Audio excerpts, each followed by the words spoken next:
Hey everybody, welcome to another episode of Coffee and Clark's. I am your co-host Javian. And I'm your other co-host Tyler. And today, as you can tell on the screen, we have a really cool guest with us today. It is Ryan Beach. He is the principal trumpet of the Alabama Symphony. He's been there since, correct me if I'm wrong, 2014. That's right. Before that, he played in the Indianapolis Symphony Orchestra and the Charlottesville Opera Festival. Just got fired from that. They're going in a different direction, I guess. Oh, really? Oh, we'll have to get into that. We have to get into that. Yeah. Correct me if I'm wrong. And I remember you're a graduate of Northwestern University, if I remember. That's right. He studied with Barbara Butler a while there. He's performed as a soloist with various orchestra across the world in Poland, Malaysia, and so forth and so forth, right? Mm-hmm. Yeah. So please welcome with us on the show. We're super excited to have Ryan Beach. Thank you. Glad to be here. I'm excited. It's been a long while since I've done a podcast episode, so it's nice to be able to get to know you both and chat a little bit. Yeah, awesome. Thank you so much for joining us. And I know you have your own podcast, and we'll talk a little bit about that a little later. There's no competition here. We're all about promoting, for sure, healthy musicianship, and it's going to be a good time. But before we get in our questions for you, Tyler and I are big coffee heads, hence the title of the show. So are you a coffee drinker at all, or? Yeah, I didn't drink coffee. Is my mic loud enough? Oh yeah, we hear you. Cool.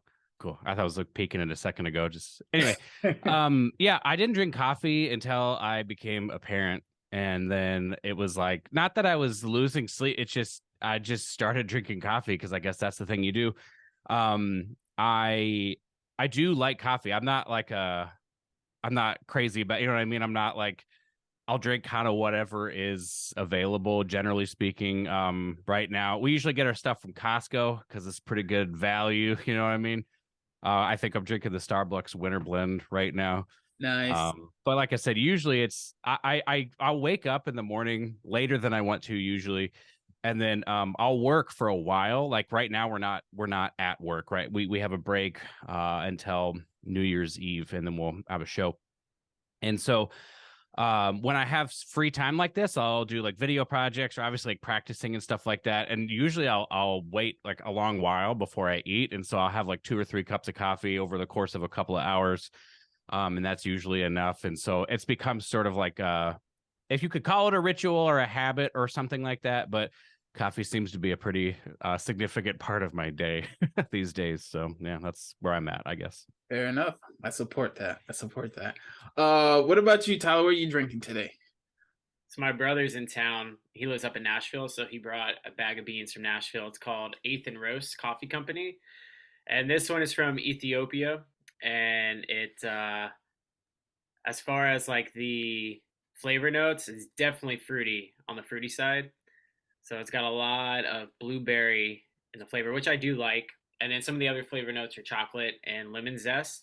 But yeah, it's pretty good. I brought the Chemex and the V60 home, and I kind of prefer this one on the Chemex versus the V60.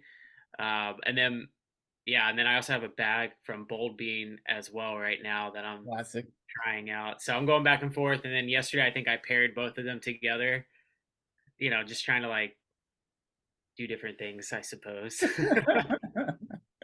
Fair enough. What about you, Javian?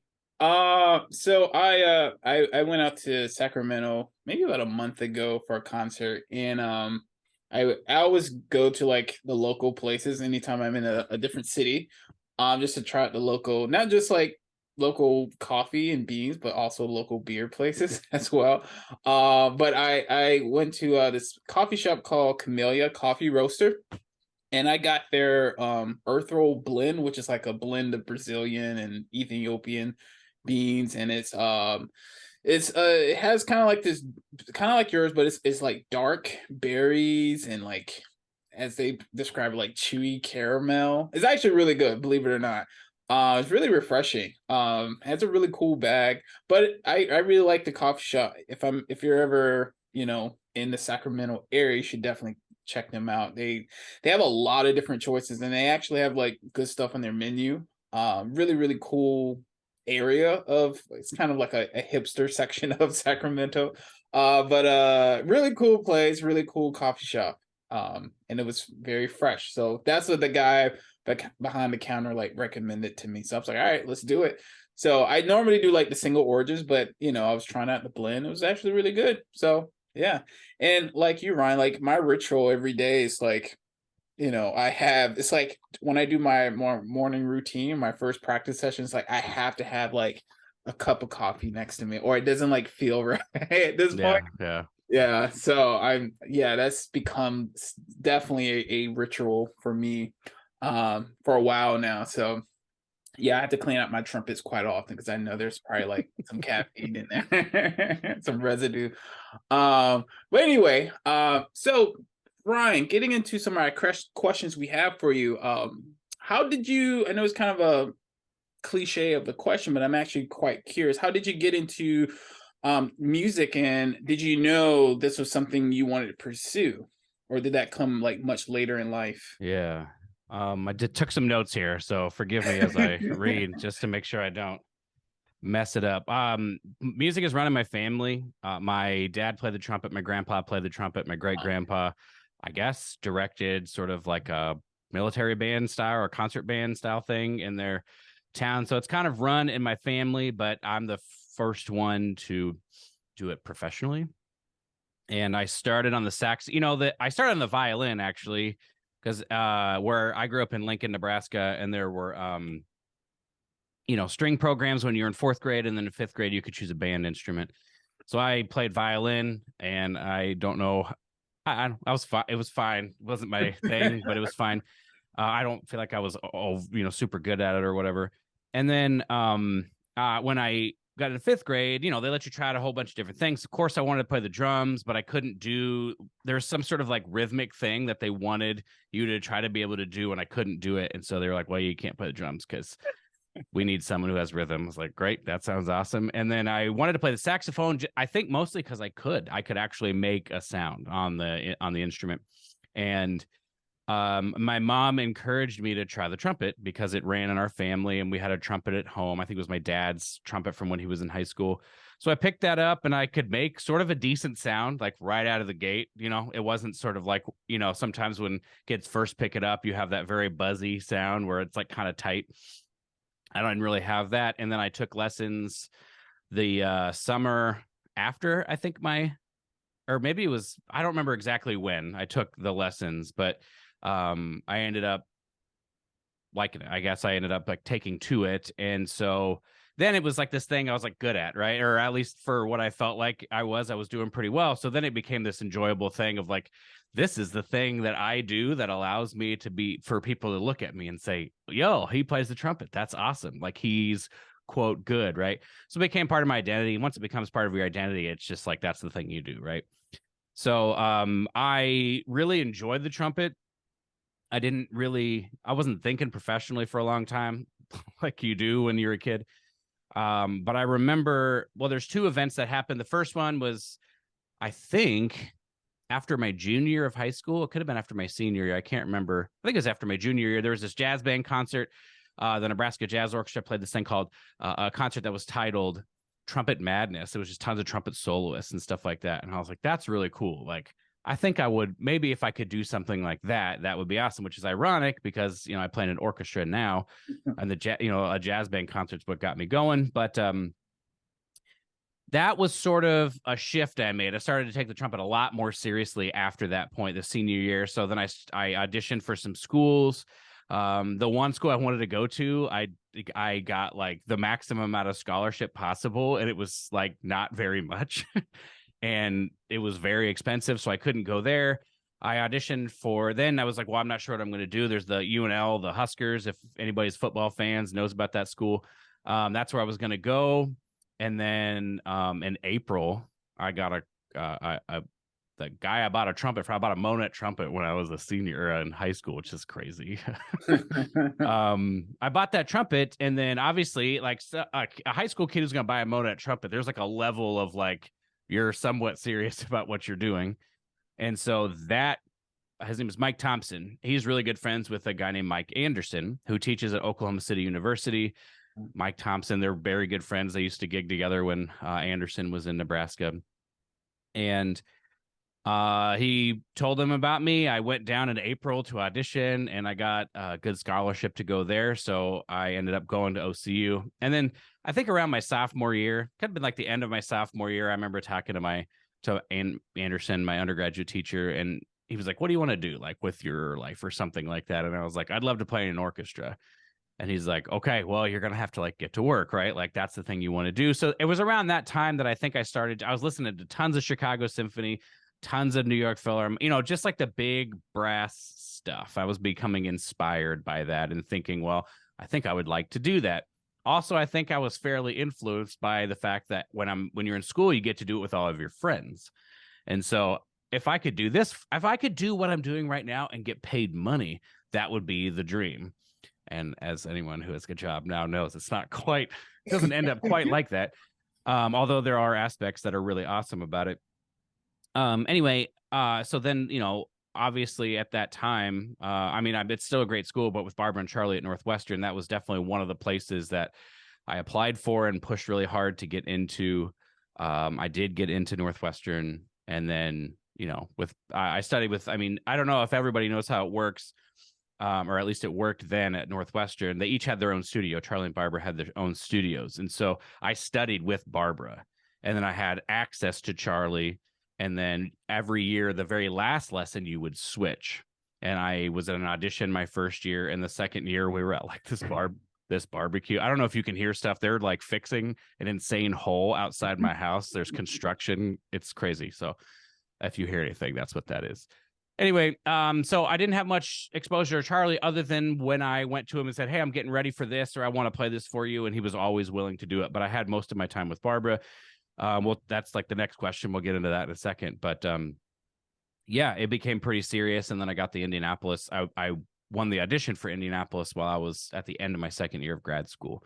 And so that's obvious. That's sort of the beginning to taking it seriously. I hope that answers what you were looking for. Oh yeah, absolutely. Yeah, definitely. All right, so you just hinted at it a little bit. So obviously, with what we do, mentors, teachers are a big part of our success, or just a big part of our life. So who are some of those for you, and what are some of the lessons that you've learned, and how has that impacted the way that you think about music, the way that you teach, even outside of music, in your day-to-day life, working out, all that stuff? Yeah. I wrote down a list of names. I'll try to see if I can do this somewhat concisely, but as all of us would say, there is a long list of people, even if it's small influences, right? Like it's not like I certainly have the big pillar people in my career or in my life, like my parents, right? Like stuff like that. We have, well, maybe not everybody feels that way about their parents, but I'll try to keep it mostly career specific just so it stays sort of on track here. But my very first trumpet teacher's name is Denny Schneider.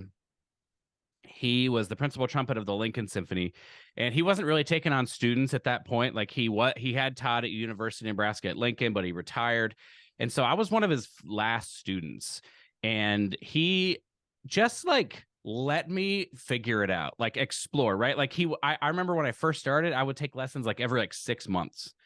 It's just like I get it's time probably to see him again, So I started in 5th grade, and I just took lessons very periodically until, like I said, junior, senior year. Then I started taking weekly lessons because I was like, okay, now I really want to do this. And he never really pushed me insanely hard in terms of like, he was just there for whatever I needed, right? Like I think he was past a point in his career where he's going to be like, you need to do this kind of thing.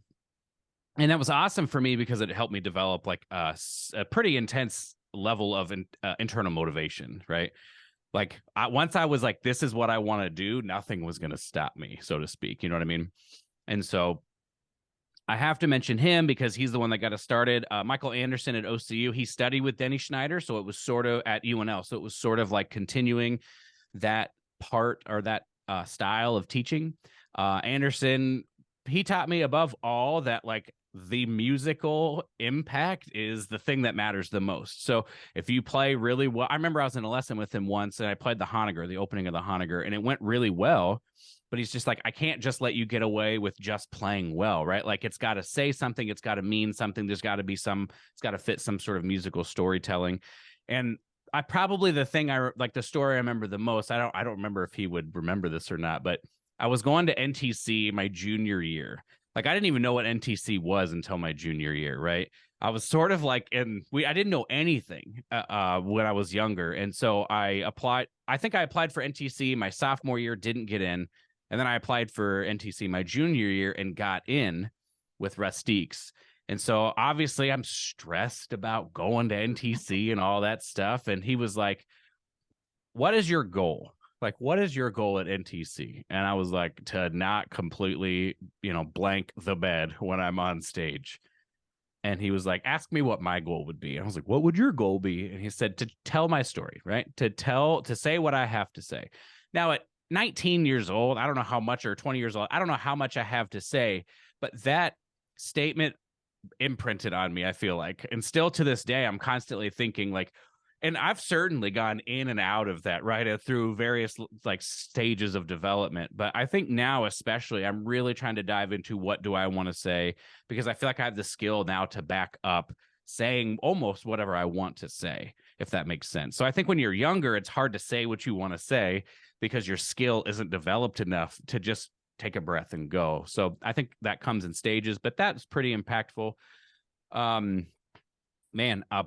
Butler taught me how to practice. Like she taught me how to understand, how to see a problem, how to make a guess about what it is, how to set up a system that allows me. And I've certainly gone way past that with the gold method that we'll talk about, I hope, later. But she taught me how to understand what like intelligent practice looked like, not just going into the room and just like throwing paint at the wall and seeing what's happening, but deliberately trying to design like, I'm going to get this done. Here's my goal.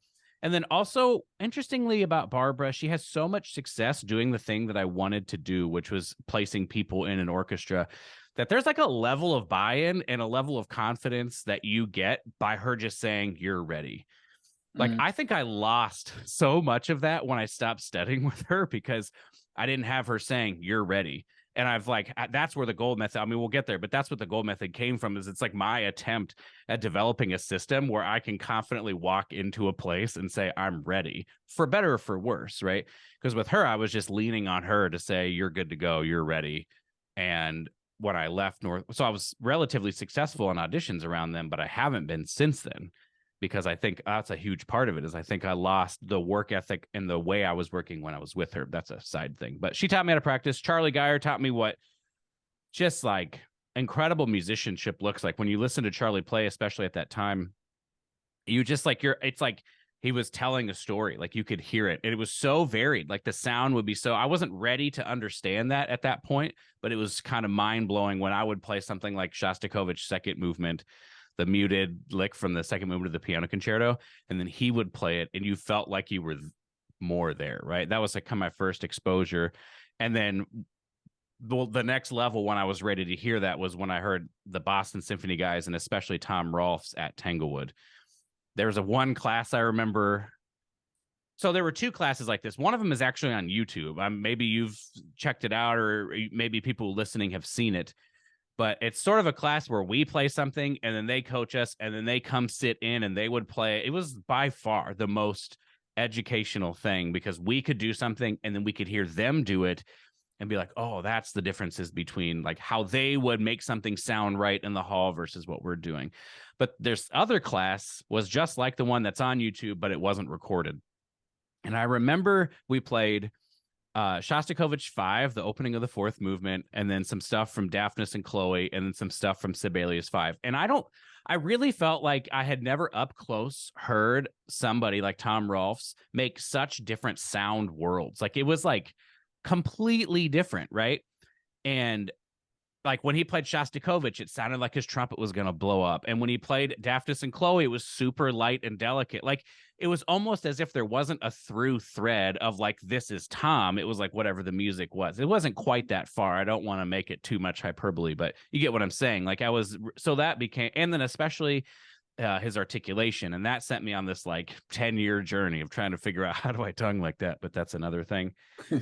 And then, you know, I would say now these days, like in Alabama, you know, my wife is the principal clarinet player, and she has been pretty incredible and like helping me develop as a musician. She just, you know, she just thinks about music differently. Like woodwind players and string players, they just think about it maybe differently than we do. So her perspective. I've played for colleagues here. Our new principal horn has been pretty awesome. Certainly just sitting next to someone like Nick. We were talking about Nick, our second trumpet player in the ASO. Like there's an ease of Nick's playing that I have sort of like envied, you know, like, and I've been trying to figure out how to do, you know, there's just like all your colleagues around you, especially when you get into a group that plays at a high level, like all of a sudden there's inspiration everywhere. And I haven't always been great about trying to absorb that, right? Like when I first got the job, it was like, cool, I got this job and I'm going to do my thing. But I think I was missing out on realizing the opportunities that were around me to grow as a musician, to pay attention, to ask questions, to just to keep that rolling. So I don't know if that makes sense or not. And then that's like musically. And then there, you know, my high school band director, I don't know if you've heard of the Fountain City Brass Band. But the artistic director, Lee Harrelson, I mean, that whole group is awesome. But Lee, my high school band director, people like that kind of, I mean, for better, for worse, maybe people do things right or wrong, whatever, right? But I feel like those guys really kind of show me what like real leadership looks like. The desire and the willingness to sacrifice so much of yourself and your resources to give what you believe is the best to the people that you're serving. Again, like people can, you know, when you're in that space and you're being vulnerable and you're putting yourself out there like that, anybody can be critical of any decision. So, you know, maybe somebody knows something about these people that are like, oh, I don't agree with you. But for me, like beyond the right or wrong decisions, you just see a willingness to like go there, a willingness to sacrifice everything. And I think true leadership looks like that. It's not just like, I know what I'm talking about, but I'm willing to go to the ends of the earth to help you, you know, see whatever I'm trying to get you to see, or, so, you know, that kind of thing. If that, I don't know. I just rambled for a really long time. I'm so sorry, but that's hopefully an answer to your question. That's great. No, I think that speaks to, you know, I think this is not just musicians, but any field. Like you have so many mentors and people who have inspired you to make the next step in your life to get you to where you ultimately want to be in life. Especially like for us, it's like that journey starts really early. When I tell students, like I made this decision, you know, like you, like in high school, certainly early years of college, that this is the path I want to take. And then you have all these people along the way to kind of help guide you, either directly or indirectly, to get to that point. So it's definitely, there's some truth to that, about like all these people. You know, my list of people would probably be just as long as yours. There's been plenty of people who like inspire me, including Tyler sitting here on the screen. Yeah, like hearing him play in undergrad, it's like, all right, that guy knows what's up. So you're currently principal of Alabama Symphony, but you've also served principal in Indianapolis for a year or two. So I'm curious, not 1 year, I got you. So not many people have an opportunity to sit, you know, principal in a major orchestra. So in your experience, what has been the most difficult part of serving as principal in a full-time orchestra? Okay, I can answer this question. I thought about it. Like I said, I wrote it down, but I can answer it in a short way or sort of a longer-ish way. I'm going to give you the option. Go with your heart, man. Go with your heart. Well, it's kind of important to me. I mean, hopefully what I'm about to say will frame a lot of where we're going to head. But I think it's important to understand from my perspective that, like, I didn't take myself seriously for a very long time, right?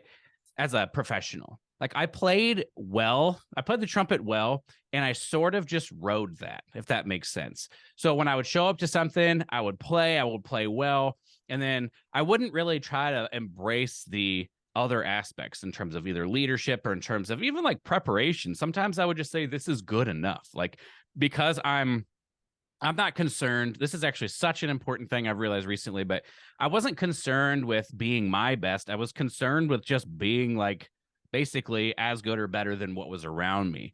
Now, like that can be good and bad. You can certainly be motivated by the people around you. There's nothing wrong with that.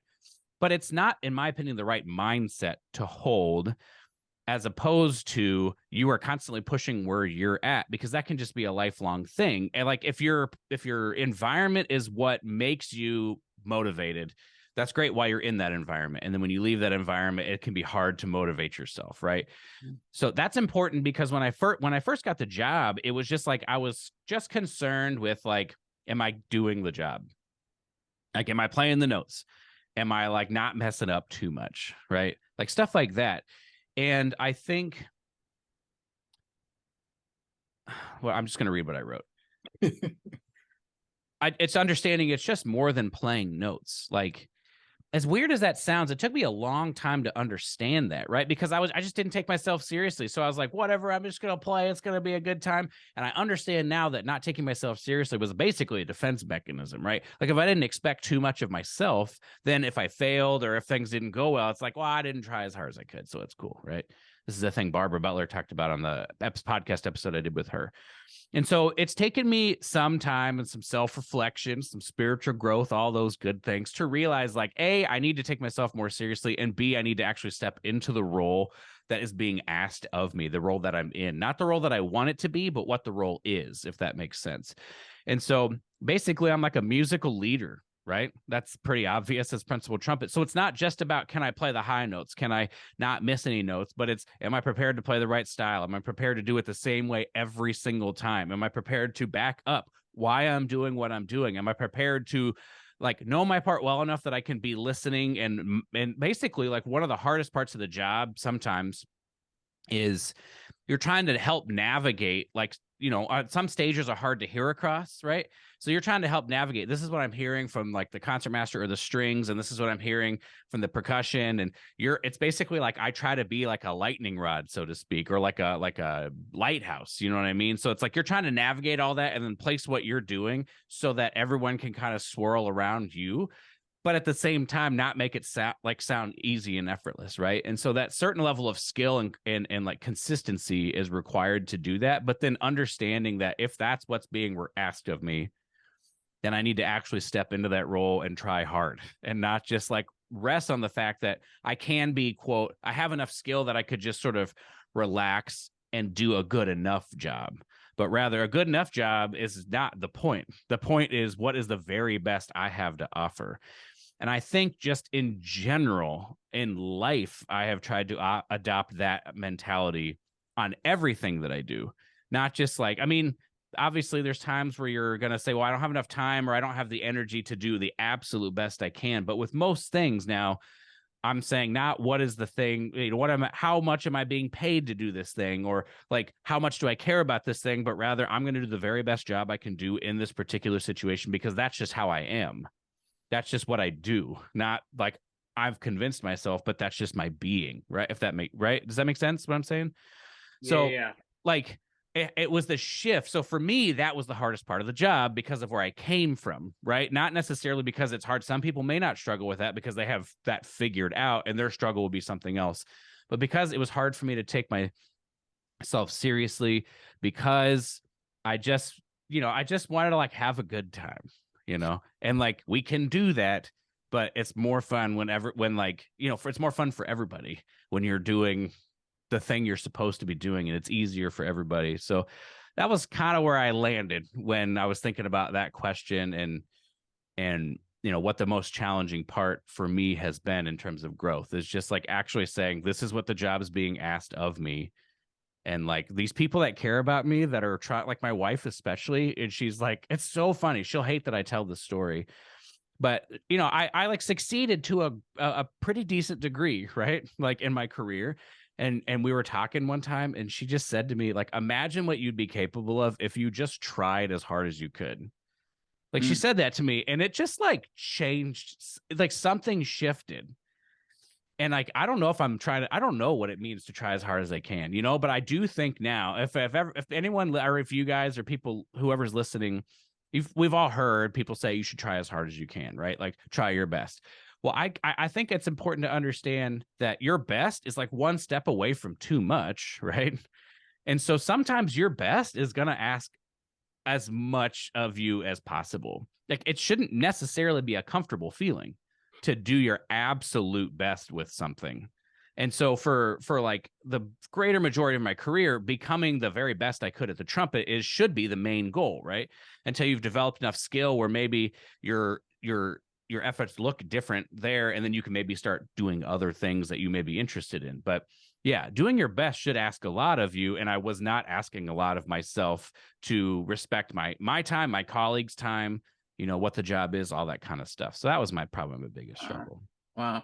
Sounds like, that has been, perhaps, and correct me if I'm wrong, the most surprising part of the job. Sounds that way, as well as the most difficult. Would you say that, or would you say something else been more surprising?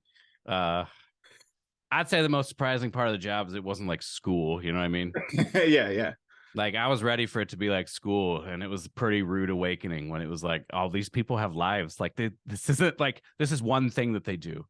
And then they either have families that they care about, or they have other interests and other hobbies. And like, it's not that I shouldn't expect them to do one thing or another. I just shouldn't expect everyone to see the world the way that I see the world, Right. Yeah, I hear a lot of like professional athletes say that same thing. Like when they go from college to like their professional leagues, it's like, in college everyone's like buddy buddy, everyone's hanging out, and then you go to the, say, like the NFL, and it's like, after practice everyone goes home to their families, or they're doing this, or they're living in a whole completely different city in the off season. So it's very, very different. So yeah, I think that's true too. Like even in my job, it's like, everyone, like school, you want to hang out or go to, the local watering hole or whatever. But everyone has responsibilities outside of their job, and they got all this other responsibilities to do, their family, their wife, their kids. So yeah, I would imagine that's a little surprising, especially coming out of college. Yeah. So we're going to talk a little bit about the book that you actually have written, which is pretty cool. It's called Audition Preparation with the Gold Method. Can you talk a little about this method, your philosophy about audition prep? What, did I say something wrong? No, I was just thinking, do you want the short, medium, or long version? You know what I mean? Like, this story goes back. No. Well, this is interesting because actually, I know we're going to hit the podcast later on, but when I was starting to do auditions, your podcast actually helped me out a lot, because you would bring people on and they would share their stories. Because it is a system, right? It's like kind of figuring out, cracking this code, but once you start doing it, you start, figuring out more. And so I think this is great that you're putting this together. And I mean, I know too, from following you for several years, you're big into working out, and it's like being able to, well, yeah, I'll let you explain it. So talk to us, whatever your heart desires. We're here to like listen to you and your thoughts. Yeah, well, I don't want to talk so long that it's boring or I lose anybody, because I feel like I can drone on. I think about this stuff all the time. The gold method came. Okay, I'm gonna tell the story. I'm gonna go for it. All right, is this cool? Yeah. Do it. When I said, like, we need a goal. Oftentimes we need a goal to justify pursuing something, right? We want to say, I want to get into a good school, so I'm going to practice hard. I'm going to learn these pieces of music. I'm going to try to figure it out so that I can try to get into the best school I can, or I want to have the best jury I can, or I want to win in TC, or for me, it was, I want to win a job in an orchestra. That is my goal. So you can say what you want. Anybody can say what they want. If anybody knows me from my Northwestern days, you can say whatever you want about how I used my time. I may have partied a little bit, but I don't feel like I wasted any. I think I took almost full advantage of every musical opportunity that existed. I was playing for other teachers like Gail Williams, played for Rex Martin a few times. I even played for the violin teacher. The Ramoses. I don't remember his first name. I think I played for him once, or maybe I observed a lesson once. I was just constantly like absorbing all the time. And then I had access to, the bassoon teacher and Stephen Cohen, clarinet teacher. And we just had access to all these great players, right? And I was just like, I was obsessed. I was obsessed with trying to win a job. And then I did. But then like I've read all these books. It's like when you achieve one goal, you got to like set another one, or it's like, well, what do I do now? Right. And so this is the difference between intrinsic and extrinsic motivation, or this is the difference between I'm achieving a goal or I'm trying to quote, do my best. Like if you're doing your best, it's just an ongoing effort, and winning a job is a stop along the way, if that makes sense. So I keep saying if that makes sense, just to make sure I'm being clear. If that, like I just feel like sometimes I can go off on the rails. So when I won my job in Indianapolis, I didn't get tenure in that orchestra. So that was kind of a whole situation. We can talk about that later if you want. But then I won the job in Alabama, and then it was like, what do I do now? A lot of my job here is playing like Beethoven 5 and Schumann 2 and Mozart this and Haydn that. We don't play a lot of big repertoire here. So the job itself is not necessarily going to challenge me as a brass player the same way maybe a job in New York or Chicago, where they're playing more often and bigger repertoire more often, right? And so I was like, well, what do I do now? And I actually got to this point where I just didn't understand how to like get better at the trumpet, because I didn't have a teacher telling me what to do or guiding me. I wasn't getting feedback, and I just didn't understand necessarily. So I kind of just stopped. I don't want to say I stopped caring about the trumpet, but I did stop caring about pushing my limits as hard as I could, right? I was just like, I know how to do my job at a high level. This is also in that period I was talking about where I may not have taken myself as seriously. So take all of that with a grain of salt. But like, I'm also a person who I like a puzzle to solve, or it's like you got an itch that you need to scratch. The itch is like learning stuff and like, being sort of obsessive about things. So I got into working out because all of my years of partying, it was like time for me to like learn about nutrition and stuff like that. Right. So I got really into working out, and I absorbed, I cannot tell you how many hours, like hundreds, maybe 1,000 hours of watching YouTube videos over the course of 5, 6, 7 years, learning about programming, learning about, routines, learning about exercise form, learning about all this type of stuff. And I remember being like, this is great. Like you go into the gym and you know what you're going to do, how many sets, how many reps, how many exercises, everything. So all you have to focus on is just doing the best quality work you possibly can. Right. It's like, that's awesome. I like that. And I said, well, I wonder if you could like write a program for musicians, right? Where like, because practice can be like, there's practice routines, but within the practice room, there's a lot of variability. Like sometimes like, let's say the Ray Mace routine, that's probably the best example. Mm-hmm. It's pretty structured, but it doesn't necessarily like say, well, how many times should you do it? So are you just running through it once? Like what tempo should you run through it at? What dynamic, what this, what that, all these, how long should you, what I mean? So there's a lot of variability that exists that like, I was wondering, well, could you make some conscious choices and say, I'm going to pick what tempo, I'm going to pick how many times, I'm going to pick this, I'm going to pick that. So I started messing around, and I remember exactly when it was. I was teaching at a school here, and I wrote a program for my student, because originally it was like, the first time I messed around with it was an audition for the Chicago Symphony. And I was just saying, like, in the gym, you do less heavyweight and more lightweight, right?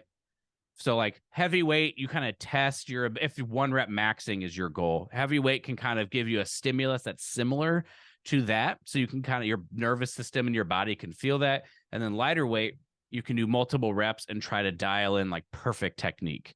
So then you're like not just dialing in perfect technique, but you're dialing in like what you want to be thinking about when you do the heavyweight. So you're not just thinking don't die, but you're thinking, okay, I got to keep my knees here. I got to keep my, keep this tight, whatever. Right. So I thought in the Chicago Symphony prep, the first one I did, not the one I made a podcast episode on, but just thought, what if I did more slow repetitions than fast? That's the only protocol I had. It was really interesting to see what happened. Like I would pick random tempo percentages and then random. So I'd say I'm going to do 2 reps at 85% of Petrushka. Okay, now I'm going to do 5 reps at half tempo the next day or whatever, right? It's just like random. And then I started putting it into a little bit more of a structure with like a progression. And then I wrote a program for my student to learn the 3rd movement of the Hummel. That was the first time I had ever done that. I didn't even think it was possible, but then I had just written a program that was 8 weeks. Like his entire practice, all of his practice sessions, for that piece were written out for 8 weeks. He didn't have to think about anything. And it sort of, I just kept at it. You know what I mean? I just kept asking, could I make this more efficient? Could I make this better? Could I make this? Can I make this that? And like right now I'm actually going through, well, I'm about to get to the book, but right now I'm actually going through a audition preparation for the Cincinnati principal audition. And it's like to see how much it's evolved and like the decisions I've made based on the things that I've learned from past failures is pretty cool. And generally speaking, I've shared it with, I don't know how many people, less than 100, more than 30. And it seems like the general feedback is it's just nice to not have to think about what I'm going to do. Like you don't have to sit down and think, well, what do I want to practice today? And then how do I want to practice that? But all of those decisions. So you're left with, how am I going to get the most amount of quality out of what I'm doing? And that becomes a deliberate practice issue, right? So you like fix the structure part of things, which is the gold method. And then you're left with, okay, what does intelligent or deliberate practice look like? And you can start having those conversations with yourself. So it started from working out. It's just the idea that if you walk into the practice room and you know exactly what you're going to do, it makes it easier to go to the practice room, and it makes your work almost immediately more efficient because you're just more focused, right? It also like will show you like how much you do or don't focus. That's another really awesome part of the program. So that's the general baseline, right? And then I've learned how to apply it to different things. So I have a 4-week fundamentals routine that I do. That's sort of like this cycling thing, right? It doesn't, you're sort of building up to a last week where the first week is slower than the second is slower than the third, and then the fourth week is your whatever arbitrary goal you've set. But then you just refill it out, and then you just go back to the beginning the next month, and you're doing this kind of this up and down cycle that hopefully trends upwards. It's the, 3 steps back, 2 steps forward, 1 step back kind of model. I just built that into how I practice. And then I figured out something different for etudes because it was like not the same exact thing. And then for solos and excerpts for auditions, I figured out a different system of preparation. And that's when I wrote that book. The book is basically, it's kind of technical, but it's basically, and I need to rewrite it because I've learned so much since I wrote it. I need to just write a new updated version. But basically it's like, here is how I think about preparing for auditions. And it's not like this will win you an audition. It could, but it's not a guarantee. But rather what it's a guarantee of is if you don't have a system, this is a place to start, because you need a system of preparation to win a job. You just have to have it. For a lot of us, a teacher was giving us that system of preparation. When I left, I didn't have a teacher giving that to me. So this was my attempt at developing a system. But I always kind of had the intent of sharing the system. I think when you are practicing in a way where your intent is to share it with somebody else, you practice and you think about it differently, because your goal is, how do I learn how to, like, how do I communicate this to somebody? Like, I feel like there's so many professionals out there who have great systems, but they haven't learned how to communicate it to another person in a way that they can actually do something with it. So I've spent a ridiculous amount of time asking people, does this make sense? Could you write one of these on your own? Write one of them on your own. Like, just please tell me everything. Like, I used to be very fixed mindset, if you know that mindset book, where it's like, everybody needs to tell me how awesome I am all the time, and all of my ideas are perfect. I'm so far the other direction now. I just want everyone to tell me what I don't know so I can learn it. And so that's what this book is. It's just like, well, you could sit around forever waiting till you have the perfect answer. But I thought, I'm going to put this out there and see if anybody responds to any part of this. And some people have purchased, not a ton of people, but some people have actually bought the book. So I created a book that people bought, which is crazy. I'm not an author. I don't know what I'm doing. But like, I feel like I had an idea that was worth sharing, and I went through all of the effort. The pandemic certainly gave me some time to figure it out and to do it. And so what I want to change it to is I have 2 journals that I filled out. One was for the previous, like 3 months ago, I did the St. Louis principal audition. And then now I'm doing the Cincinnati principal. And I kept notes on everything. And so what I want to do is I want to go back and potentially write a new book that talks about audition preparation, but from a narrative sense of like, here's what I was doing at these stages and why I was doing it. Because I think the why is way more important than the what. Like, it's like you could have this system, but like, what decisions are you making? Like, what is your decision-making process? So like, I could say, practice Petrushka 3 times at 66 beats per minute. And I could do it and somebody else could do it, and we could get two totally different outcomes based on my understanding of how to use those 3 repetitions. So that's what the book does. It's not just, I actually go through how I make the structures and the actual programs, but then there's also a deliberate practice section that talks about this is how you use the program to actually learn and get better and get feedback. So I don't know if that answered any part of your question, because I feel like I just went off on a thing, but that is what it is. I mean, the gold method itself is the set of principles. Practice must be goal-oriented. Your practice must have an optimal starting place. Your practice must have a logical progression. And your practice should have a defined time frame. And then those are the pillars, right? The pillars could be applied in any number of ways. And then the book is an example of how I apply it to auditions. That's fantastic. That's fantastic. And if anyone who's listening want to check out your book, they can certainly find it on your website. It's called Audition Preparation with the Go Method. Check it out at RyanBeachTrumpet.com or RyanBeach.com. Yeah. RyanBeachTrumpet.com. Yeah. Awesome. So can I do a follow-up question? Oh yeah, of course. Please. So with students that you've worked with, or other clients, so to speak, that you've done this for, what's kind of been the feedback that you've gotten from them? Yeah, so what's tough about this, I mean, I've had some people that I've worked with, like they've advanced. I don't think anyone has won an audition yet from the feedback, which is also another difficult part of like putting out a book about audition preparation. Like, I haven't won a job in a long time. I don't think anyone I've coached has won a job. And a lot of times that's what you hang your hat on, right? It's like, here's this method I use to win a job. So my goal is, again, not to say you will win a job because I've done it and you can trust it, but rather like, here's a method of preparation that I used to allow me to feel like I knew what I was doing, basically. And I could walk into the audition and feel confident. I think that's generally the feedback I've gotten is, it's just like people feel like their practice is like, I'm getting more out of it, right?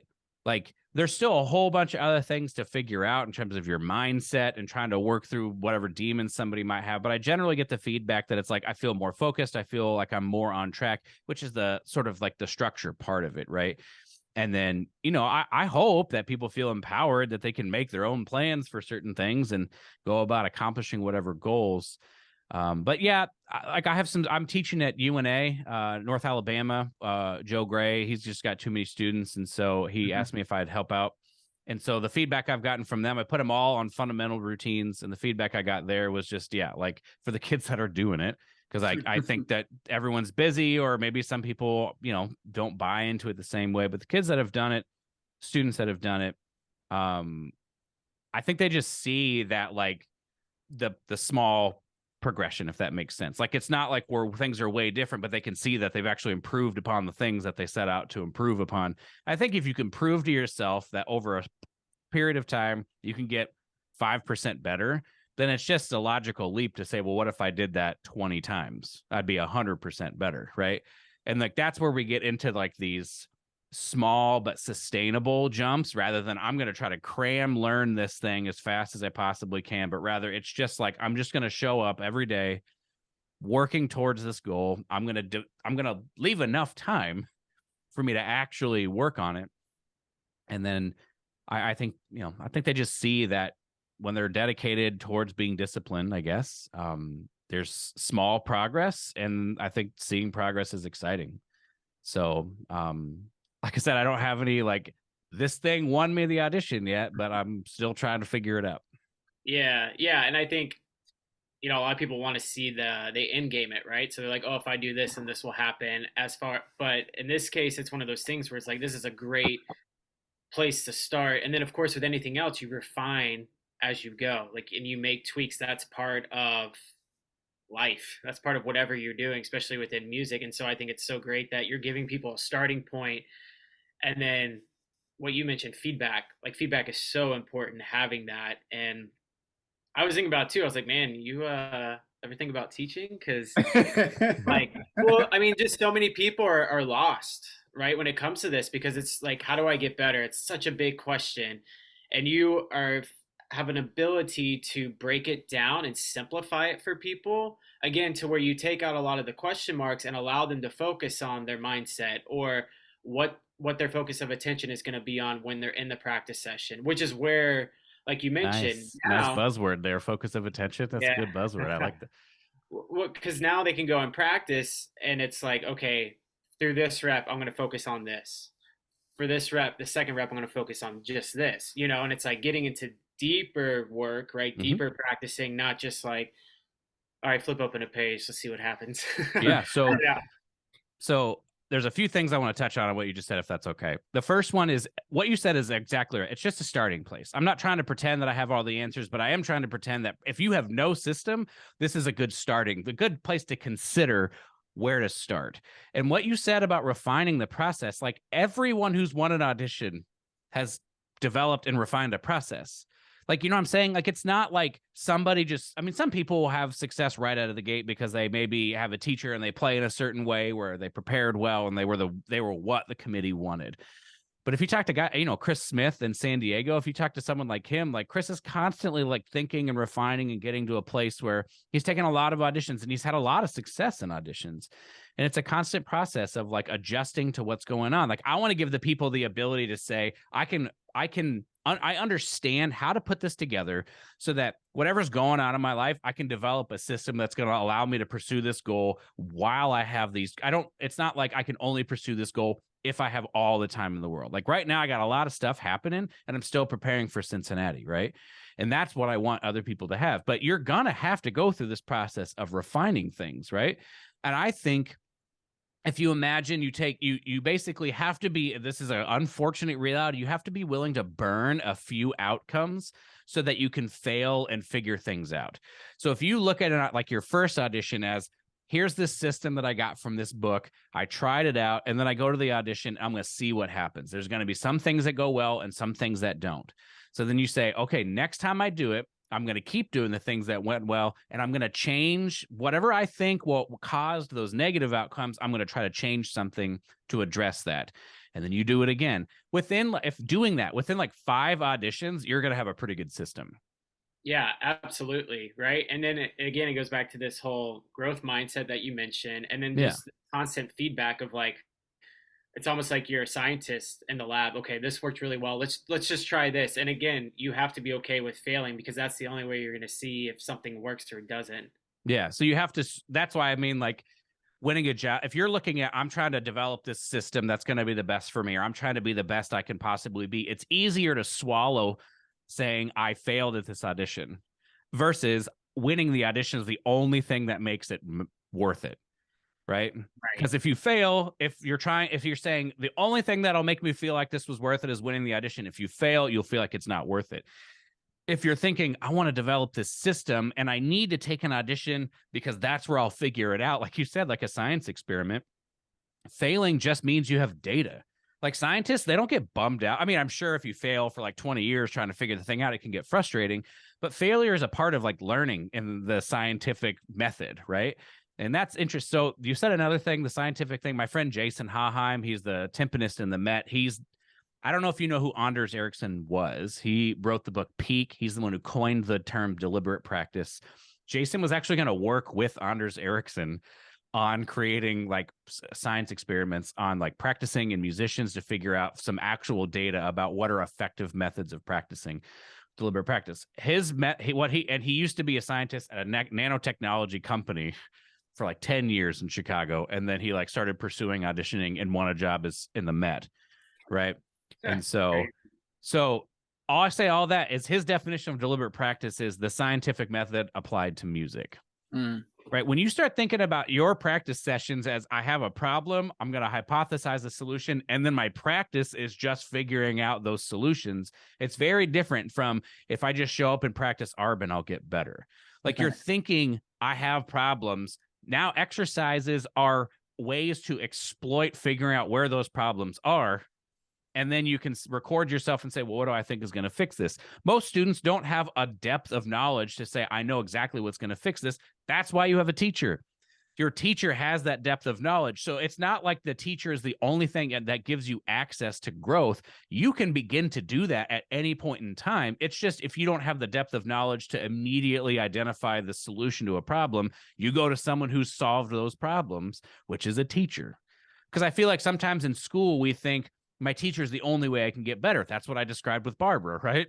So like now I understand that I can get better. And then if I'm stuck, I can reach out to anybody that I potentially who does something that I'm like, I like the way that they do that. I want to go talk to them. You know what I'm saying? Like that's kind of how you do that, at least from my perspective.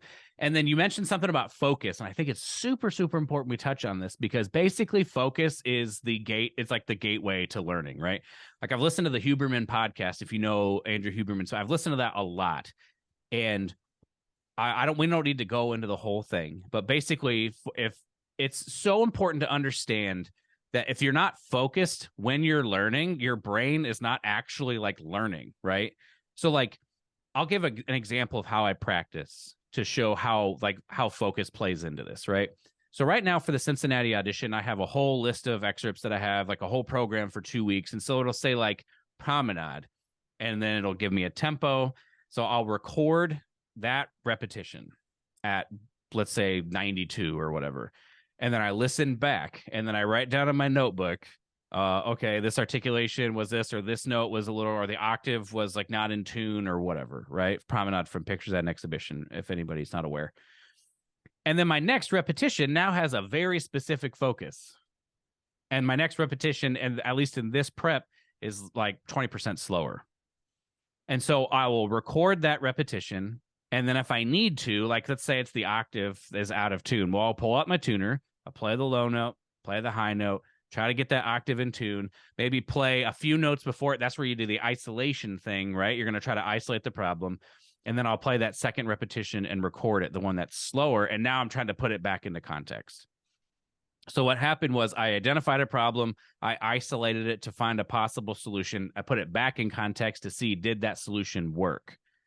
If you find a solution that works, then you just got to do that solution every time and it will work every time. Of course, you know, consistency is a part of it. But like, that's what I mean, at least what I mean when I say focus and practice, that's what I mean. It's like you're finding problems and then you're solving them. And you're focused on how do I do it? And then also part of focus, especially for high level performing, I think, is learning what to think. So it's not like our nervous system is just like electrical impulses, right? And our thoughts are guided by our nervous system. So like basically if we want practice and performing to feel similar, like sometimes you go to the practice room and you play something and you're like, great, I got it. And then when you go perform, it feels very different. My solution to that right now is if you can dial in what you want to be, not just like how it feels and what the notes are, but actually physically, what am I going to be thinking while playing that? Then you can just try to think the same exact thing. Like you've programmed yourself what you want to think. And if like, you know, myelination and all that stuff, we don't have time to get into that. But like if you've myelinated that thought pattern, it should be just as habitual as the fingers going down in the right spot and the way you're moving your air. So I really think focus is not just like, here's the problem I've solved, but the solution to the problem is what then you're focused on when you come back to that section. Like, oh, I got to blow through this octave in a certain way. Well, now just think about that every single time. And over the course of time, you'll develop like note by note, measure by measure, how to keep your mind on track. So it's not just luck if you get it right, but rather you did it on purpose by thinking these things that caused this outcome. Sorry if I just rambled there, but that's something that's I think about all the time now when I'm practicing. Yeah, I love it, man. I'm eating this up. This is like right up my alley. So you've read like all the same books I have, like Deep Work and Mindset and the Focus of Attention, the Gabrielle Wolf stuff. Like yeah. Well, I'm also it's all this stuff is fascinating to me.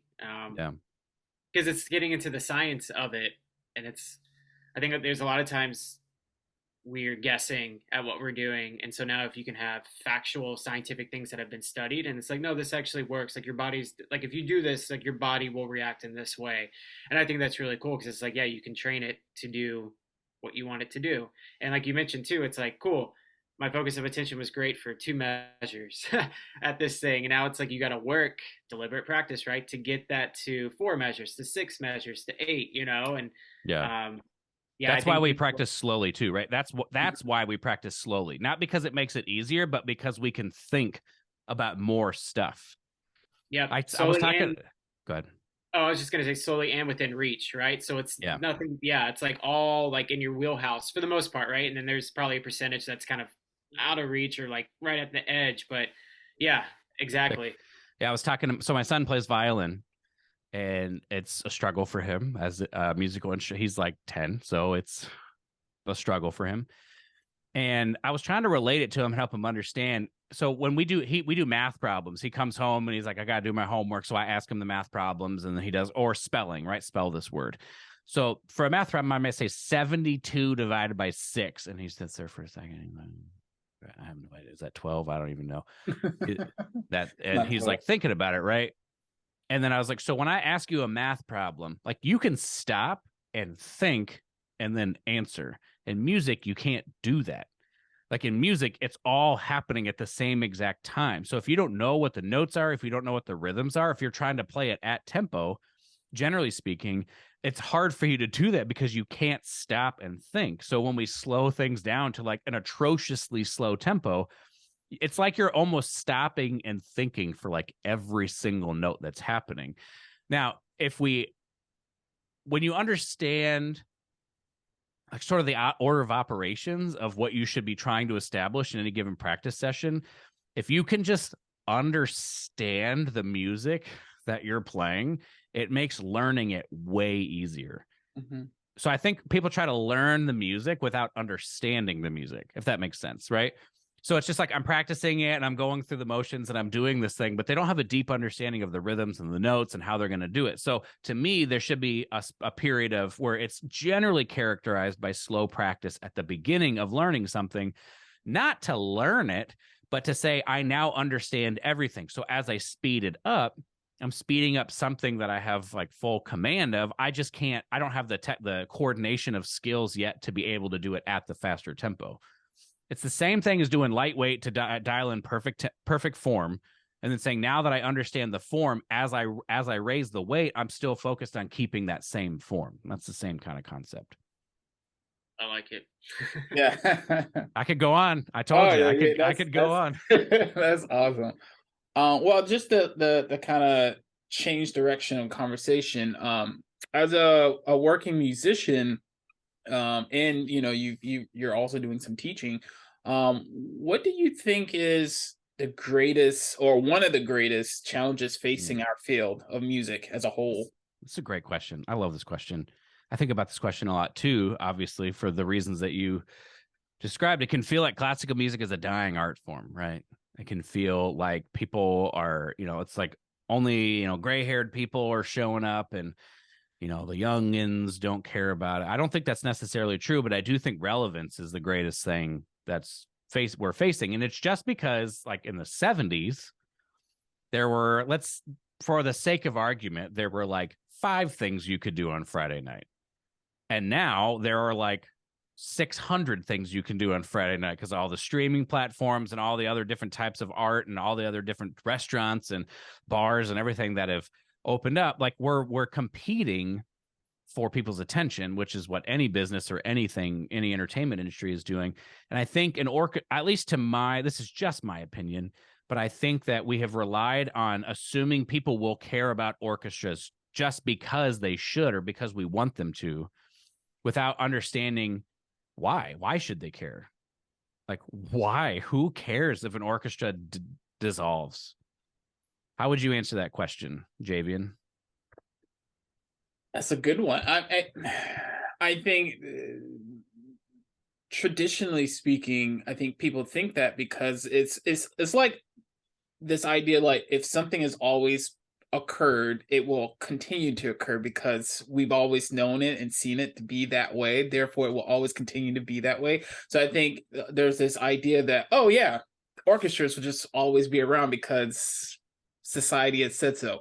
Now, why should people care about it? That's a great question. I think there is something to be said about just like art in general, and that's a big spectrum. Like art, it can be a lot of different things, but in terms of like classical music, I think it's important because it's tied into so many traditions, not just European traditions, but African traditions, Southeast Asian traditions. There's so many traditions and art forms that can be lost if the orchestra world just completely dissolved. And I think there's because again, I think about this also because I play into orchestras, and like we probably see this very similar audience, as you said, like older population typically. And I always wonder, like, in 20, 30, 40 years, what does this look like? So I think, in terms of why it's important, I think it's because of those things. And maybe we don't even realize how much, just call it Western art music, influences everyday music, pop music, hip hop, all these other art forms, and how there's this direct line between the two that, for so long, especially in today's society, it's like there's this big gap, no one sees the connection anymore, or maybe they are just starting to see it again, but it's been like separated for so long that there's been this big breakdown, and now orchestras are really, really suffering, I think, worldwide. And I there's this story that just recently posted, I think yesterday or maybe a few days ago, of the Metropolitan Opera having to revamp their whole season because they're seeing, loss of revenue because people are not showing up for the classics, but they are showing up for the newer works. So now they're addressing that by doing more of the new works and less of the more traditional, the Strausses and the Mozarts, Beethovens, etc. So I thought that was very interesting that the Metropolitan Opera, which is one of the greatest orchestras and opera companies in the world, is also struggling and having to be, face this reality. Yeah. I think it's because we assume people will care about it. Like you said, we'll always care about it, right? And so the real question is, well, let's say everything you just said, I agree with. Let's say it's all these connections have happened, and it's like so intermixed and tied in. So all of that has already happened. What would be the problem with orchestras disappearing, but those connections having already been established? That everything is all the better off for orchestras, but what if we don't need them anymore? Right? So like my take on this is, if you look at a company like Sears, right? Sears was like a department store. They actually had a catalog where you could order things from the catalog, and then everything went, or like J.C. Penney, all these department stores, everything happened, and then Amazon showed up and blew everything up, right? And some places shifted and adjusted, and others didn't. That's why people aren't like when I was a kid, the mall was the place that you went. Like you would just go. Like, who knows what you're gonna do there? You're not gonna buy anything. You don't got money. But like you just went. That was the place. And now it's a very different vibe. Like you go. I was in a department store right before Christmas, just looking for some stuff. It's just such a different vibe now, So Amazon blew everything up, and you say, well, why do we need department stores anymore? Well, we probably don't, right? So then the idea is that some places saw that the landscape was changing, and they understood that they're going to adjust what they're doing, and that just because department stores have always existed doesn't mean that they will always be needed, right? So my take on this is that orchestras, we've assumed that everything will always be. There will always be people who value the arts. And I think there's a huge population of people who don't understand. They value things that an orchestra would provide. They just have no idea what it is. Like they have an idea of what an orchestra is. They have an idea of what going to an orchestra concert is like. And they either might be right and they don't really care about that. They'd rather spend their time and their money elsewhere, or they're wrong about it and they won't give it a chance because their preconceived notion about going to an orchestra concert is wrong. What I think orchestras need to do is do a way better job at saying this is what we are. This is who we are for. This is what all businesses have to do to thrive, is they have to find their people. Now, you don't need, especially with an orchestra, for ticket sales, you don't necessarily need, like, that's not your biggest point of revenue, right? Like it's donors and corporate donors and stuff like that. So you certainly, for an audience point of view, you want to program certain things, but I just think, how could you make the experience better? If you think about going to a movie, the experience is not you show up, and then you go sit down and watch a movie and you leave. There's the I'm gonna maybe get some snacks or the popcorn. You sit down. There's those pre-movie things, like there's a whole experience to it. It's not just I sit down and I watch a thing and then I leave. The reclining seats. Exactly right. Also, they've evolved in those ways too, right? Like they've made the experience more comfortable. So orchestras haven't done that.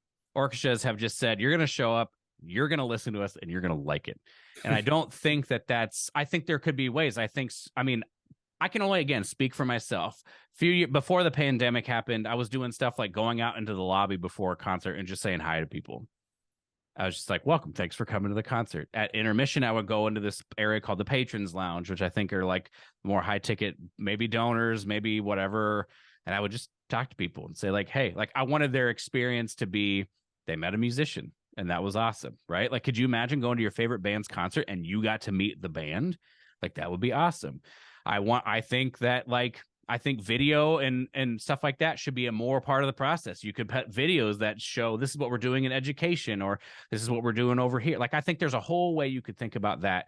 But beyond that, I just think understanding what it is to go to an orchestra concert, being able to create things that help people see and understand this is what it is. So if they value those things, they understand an orchestra concert is where they can be. And then for donors, I think it's just helping them understand and seeing how their dollar isn't going to be like not necessarily wasted, but how it's not just going to disappear, but what value, like where is it going? What is it doing? And I'm not saying it's easy. I think it's very difficult to compete with, other things because there's like food banks, right? Like a food bank story is if you give us money, people will be fed. That's a pretty powerful story. If you do an orchestra, if you give us money, we get to keep playing Beethoven and Mahler and you know what I mean? It's not as good of a story. So I think relevance is the biggest challenge. And I also think we don't understand our own story well enough. And I don't know if you listened to the episodes we did on the podcast, but there was like a short period of time where I was actually asking these questions. I was like I put out a survey, I think, and maybe 20 or 30 people wrote in, and it was questions like, why is classical music relevant? What is the role of an orchestra in its community? Because that's another part of an orchestra that I think is overlooked, is it's not just that we play these things, we're like part of the community. So like, what role does it serve? Like, how can we justify this not as an art form, but as a business? Like, what value do we bring to our community? Because like maybe the art form of orchestras can survive, but individual orchestras in its community don't have a place. And so maybe they're not as supported, but the art form big picture is. Does that make any sense? No, that's important. That's something, I've served on some committees and we talk about that. Like, how do we get this organization, this orchestra to be a pillar, a very important part of the community? So like, what can we do to make this just this very, very important part of like the people who live in the community, so they feel like they have great pride in orchestra. And a lot of people I talk to, we have an orchestra in our community, like how awesome. A town, we're not a big city, but we have an orchestra and people support that. So like making that such a important part of the orchestral experience, and being like a pillar in the community, I think that's really, really important. And I think sometimes that is I would say that's definitely something that's missed with probably a lot of orchestras, making it their organization a very important part of the community. Yeah, I agree. All right, so before we get off, we got one more question, and we've hinted at your podcast. Yeah, but now we're going to talk about your podcast. Oh yeah, that's also a story. All right, so your podcast is called That's Not Spit, It's Condensation, which I think is a great title. You got it? Yep. Yeah. And you are also on, I subscribe on Apple Podcast. Are you on Spotify too? Yeah, look at that. Yeah. Look at that merch. Look at the quality of this mug. Wow. That is just, it used to be that color, but now a whole new level. Yeah, it's on Apple Podcasts, Spotify, I think Google Podcasts, if that's even a thing. Nice.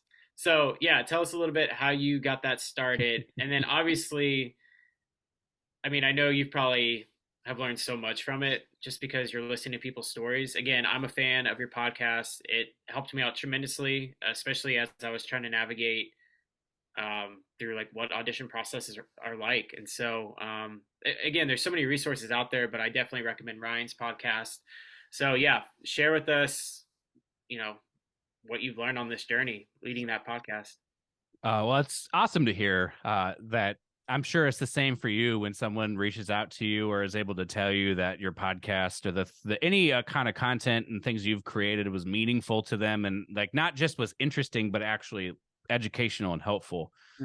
It's always really humbling and just like gratifying, I guess, to hear that like it was that helpful, because I put a lot of time and effort and thought into the kind of resource I wanted to create. So it's cool to hear that. I appreciate that. And I'm glad that it was that for you. I started the podcast. Originally, I wanted to interview orchestra musicians for the orchestra so that we could get a resource of like into our community of getting to know our sort of musicians behind the scenes. It started because I listened to a Joe Rogan and Jordan Peterson. I just picked a random one. Maybe it was the most recent Joe Rogan. I didn't like listen to podcasts for a long time. I listened to that one and I had just never heard a podcast.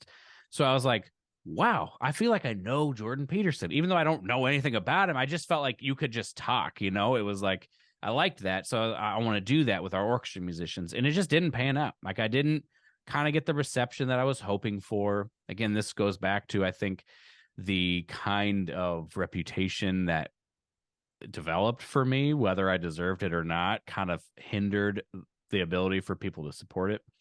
That is the most political way I'm going to say that. And Kathleen was like, why don't you just do it on your own? I was like, well, that's not a bad idea because I'm a very motivated person. And so I started in January of 2019, obviously like a long bit before the pandemic started. And originally it was going to be every other week. I wanted to like interview people and talk to them and learn, right? And then I also had thoughts and opinions. I mean, I'll be honest about this. It doesn't make me sound great, but I think it's important to the story of the podcast. But when I got a job, I thought I was going to get calls left and right for people to be like, oh, we want to know everything that you think, and you got to come to a masterclass and you got to do this. And maybe like, I guess I either don't have a big enough job or people, that's just not, but that wasn't the case. Right. So I had a level of like, I feel like I have things that I want to say and I feel like that could be valuable, but no one's asking me. So I just made my own platform where I could then share the things that I cared about. And it was like 2 or 3 episodes at first. Like that, the second episode ever was powerlifting and music, what they have in common, which is like sort of the ish genesis, right, of the gold method of where it is now. But I wanted to interview our orchestra musicians and other people. And then I was like, okay, I'm going to do this on my own. I'm going to start interviewing whoever I want. And, obviously I learned a ton about creating things and putting it out and how that process works. But yeah, like one of the most fascinating things is like, let's say you've listened, I don't know how many episodes I have. I think it's like 160 or something like that now, right? Like, let's say you've listened to 40 of them, right? I've listened to 4 times that because I've done them all, right? So like I don't remember a lot of it, but I have like all of that information of talking to people like in my brain. Whether I can remember it or recall it is a different story, but hopefully that point makes sense. Like, it's like I've learned so much because I've just had all these conversations with people that I would never have had the opportunity to have a conversation with if it wasn't under the guise of a podcast. Like, there's so many, I would say big name players that I would never just like, hey, can I just talk to you? But, oh, can I interview you for my podcast? Oh yeah, sure. So I get to do that. Another thing I'm really glad that I could do is I could interview Barbara. I have access to Barbara. A lot of people don't. And so when Barbara's episode, like when we did that, there's so much of it. I was like, yeah, I have heard this. And all of her students would be like, yep, that's a Barbaraism. But for people who have never heard it before, it's like kind of life-changing, So I was glad to be able to also bring conversations with people that others may want access to, but don't have it for obvious and rightful reasons, to be able to get a little look into, a window. So that was pretty cool. And then, obviously just like practical things about whether it's audition taking or just people's perspectives on things and why they do things has been great. And then I would say, somewhat selfishly, I've actually gotten opportunities. I think there are people who know who I am because of my podcast and not my playing, which is a surreal feeling. Yeah.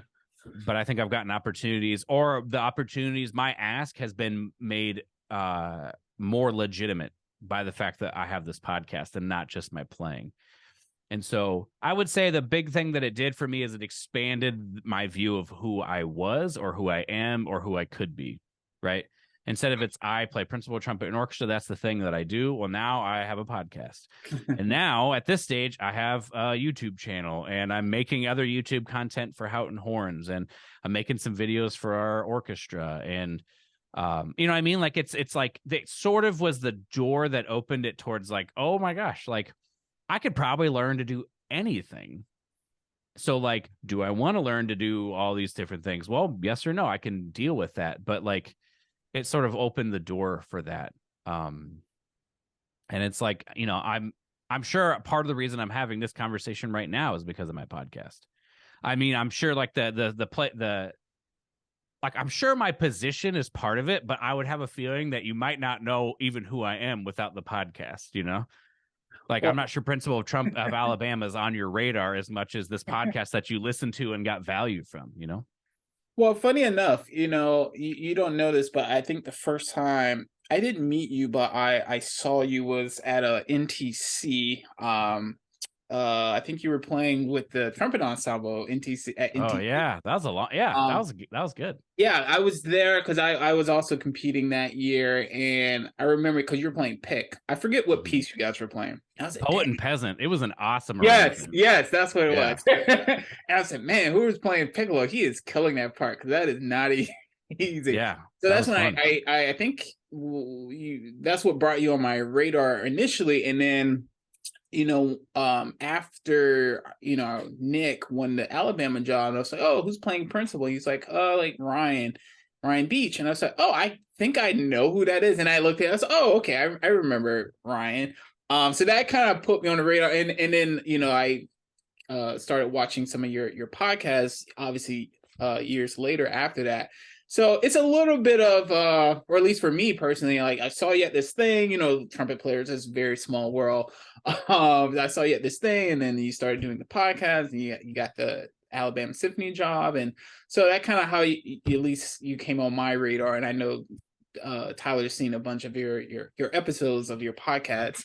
So I think it's a little bit of all the things. And I think that's true when you said about like, oh yeah, now I have this podcast. And, you know, for at least for me and Tyler, when we started this journey, our podcast started through the pandemic. We was like, we're just hanging out with some people, just doing like a Zoom talk. He was like, hey, we should actually like record this conversation, and it kind of went from there. And what's been cool for me is I probably like you, I've had people who've reached out, hey man, I had my students check out this episode that you did on like performance anxiety, and so that's been like really weird. It's like, oh well, thank you, you know. But it's I don't know, I guess I for me, I always think we're gonna record this thing, we just put it out there, and if people listen to it, great. If not, you know, it's all good. So it's weird for me when, you know, people say, oh yeah, I enjoyed that episode on whatever topic it was.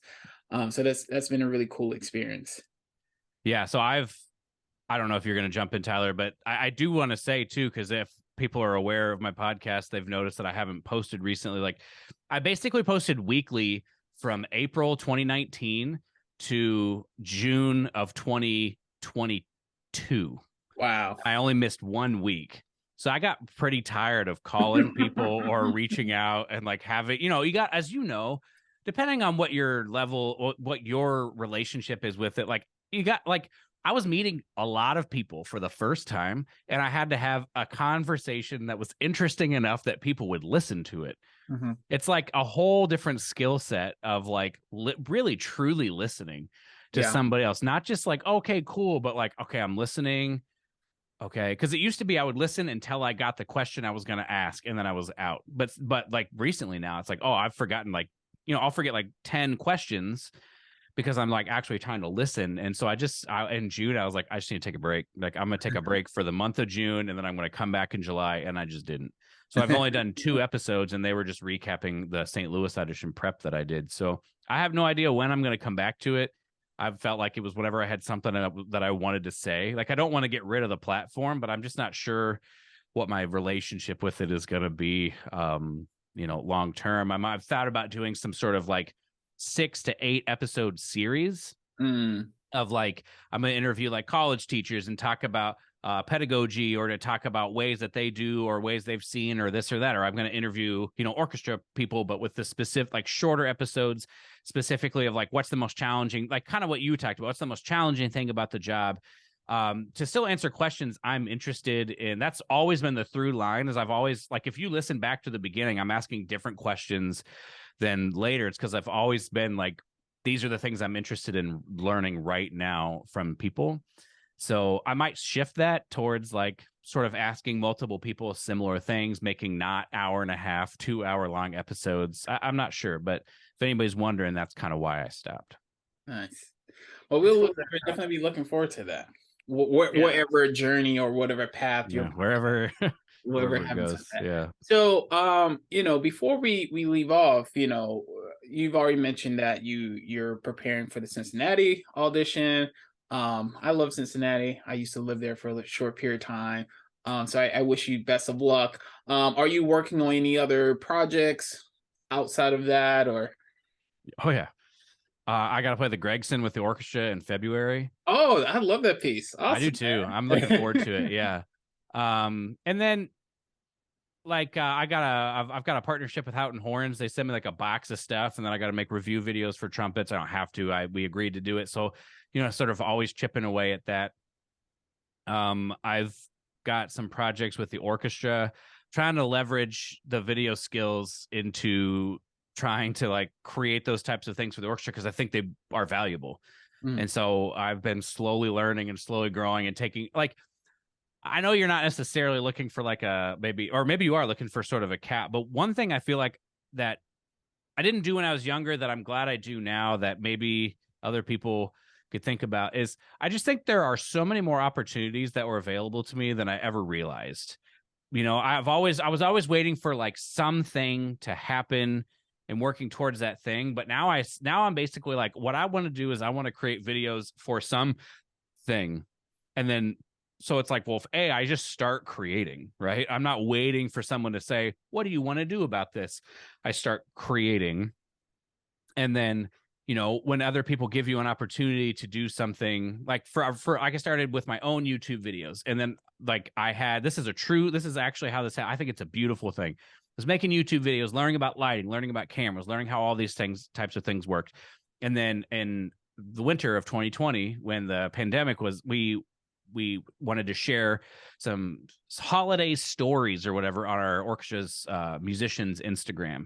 And so they asked Kathleen and I if we would do something. And so most people were just like putting up their phone and then they were just recording it. But I was like, well, I think we should go all out. We got the lights out and we did a multi-camera thing where we sat in front of our Christmas tree, told this story. And then me, Kathleen, and our daughter, Alina, she played piano, did an arrangement Kathleen made of, I think it was How Great Thou Art.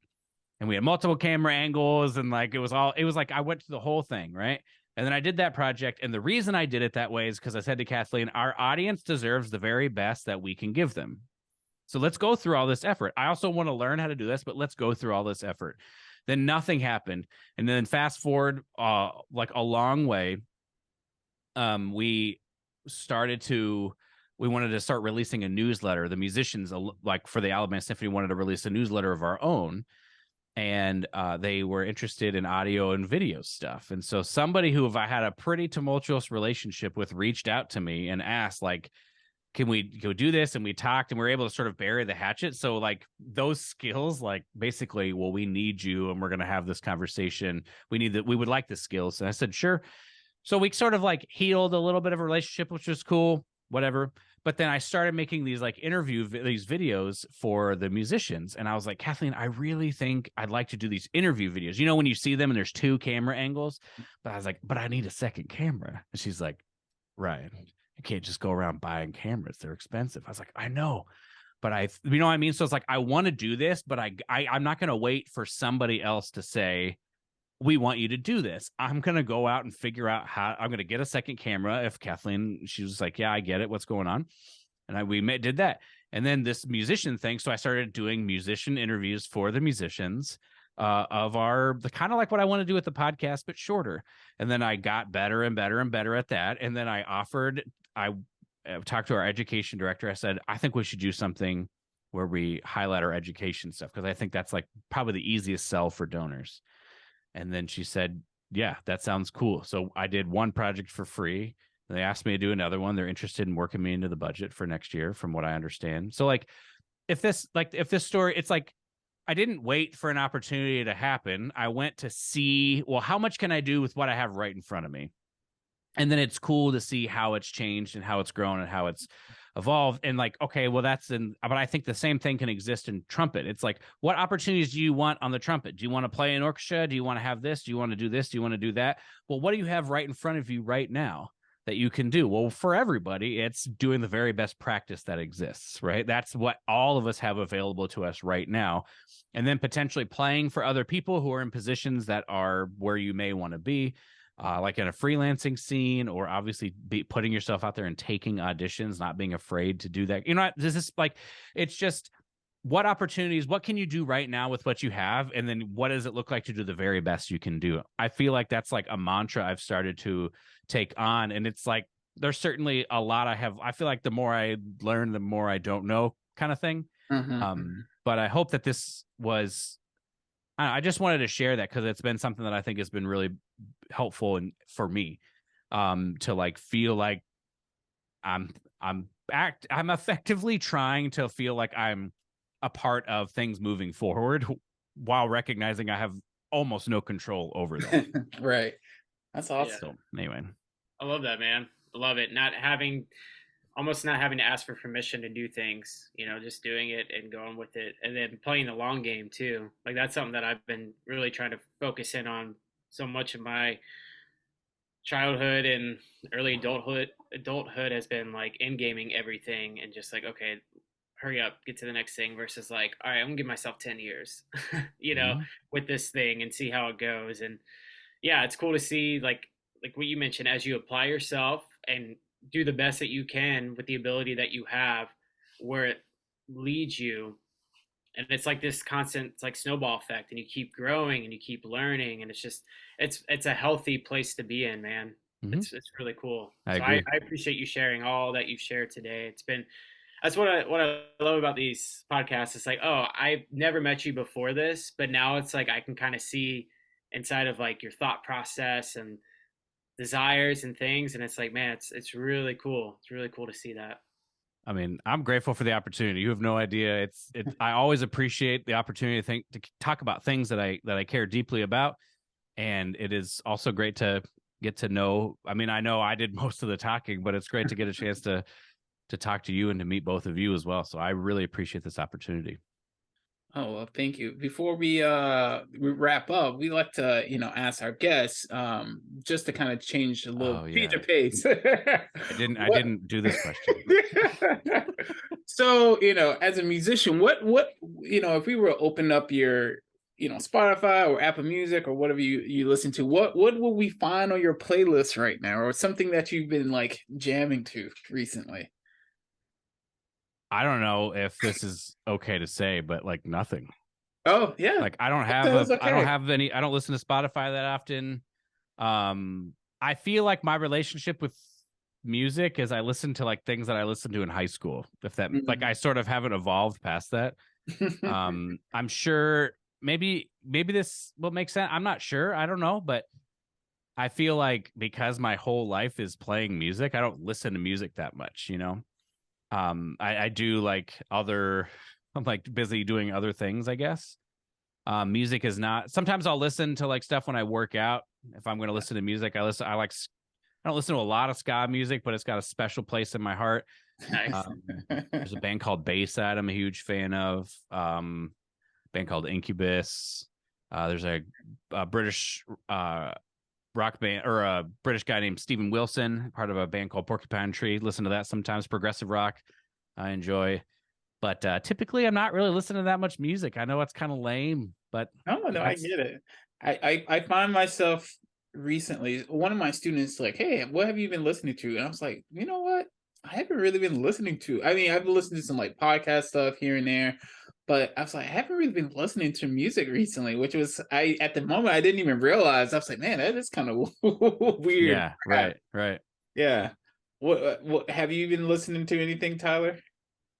Yeah, so because it's been getting colder and the days are shorter up there, and so I have a little one. He's about to be a year and a half next month, and so Nice. there's this window of time from basically like 4:30 till bedtime where like you gotta be present, you gotta be there, and so I end up having to run on the treadmill. The condo that we're renting has like a Mhm. gym, so half the time I decide, do I do no music to work on like mental strength, right? To just like, all right, or do I listen to music and just let it go? And so I'm the same way. I go in seasons where it's like I don't listen to anything, and then sometimes I'm like, huh, okay, this is cool.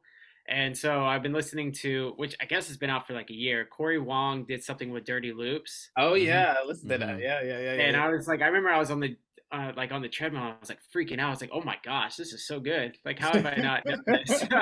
um, but yeah, just again, yeah, I think sometimes my brain needs a break from all that and it needs the quiet time and just the space. And so when it's ready to listen again, to receive music, it's there. But yeah, that's kind of what I've been circulating through at the moment. And then who knows, maybe in a few weeks I won't be listening to anything for like three Yeah. months. Yeah. I will say, recently I listened to I don't know if you know Stormzy, he's a British rapper.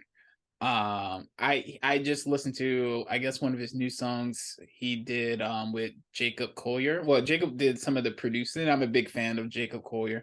And I was like, man, this is awesome. So, but that's like the only thing. They just kind of popped up on my YouTube feed. So I was like, oh, Jacob Collier did a song with Stormzy. Let me listen to that. So that's basically what I listened to. I guess it was like 2 days ago or 3 days ago. So if you check that, I can't even remember the name of the tune, but if you just look Stormzy and Jacob Collier, I'm sure it'll pop up. So, but yeah, it's sometimes, yeah, it is where we have to kind of give ourselves some space away from music. I was talking to a friend about this exact same thing. I was like, I haven't really been listening. It's like, why? You're a musician. Like, why haven't you? I said, I don't know. I think I just need the silence or the space away from it. And it's yeah, and I didn't even realize it. And so that's okay. I'm glad I'm not alone in that. So it's not weird. Yeah, I think for me, it like a lot of people, music is I'm going to listen to it when I work out, or like obviously for many musicians, it's I'm going to listen to this thing because it inspires me, or because I want to learn like an orchestral thing. I want to learn style. But for a lot of people, it's like a thing they do when they relax. For Mhm. me, instead of listening to music, I watch video game streamers play Super Mario Brothers. Nice, That's like if I'm gonna kill some time, I'm usually doing that. nice, Yeah. nice, nice. That's awesome. So I used to do that with Madden. Watch guys play each other in yeah, Madden. Yeah, yeah. yeah. Awesome. Well, Ryan, thank you so much for being on the show. We really, really enjoy our interview. Just so much great information. So very enlightening. Um, I hope everyone please check out Ryan Beach's podcast. It not spit is condensation. And certainly, if you're looking into his book, check out his book Audition Preparation with the Gold Method. It's on ryanbeachtrumpet.com. I'm assuming all of your Instagrams for your podcast is just under the name of the podcast. So please check it out. Yeah. It's fantastic. He has a lot of clips and a lot of great insight and practicing and audition preparation. All fantastic stuff. And they can find you on Instagram, I assume, Ryan Beach Trumpet on Instagram. Yep. Awesome. Great. So thank you all again for listening to this episode. We hope to be bringing out new episodes in the coming weeks as we coming to the new year 2023. And you can certainly please subscribe, like us at Coffee and Clark's on YouTube, Apple Music, Facebook, Instagram, all the places. So thank you all again for listening, and we'll see you again next time.